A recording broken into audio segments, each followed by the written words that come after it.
সবাই দেখো, তার আগে শাকটা ভালো করে বেছে নিই। এর ভিতরে শুধু ঘাস, লম্বা লম্বা ঘাস।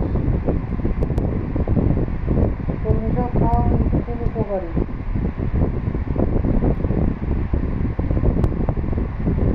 আমি তো প্রত্যেক দিনই প্রায় শাক কিনেছি, কোনো শাক, কলমি শাক হোক আর অন্য শাক হোক, প্রতিদিন শাক কিন্তু আমাদের থাকে।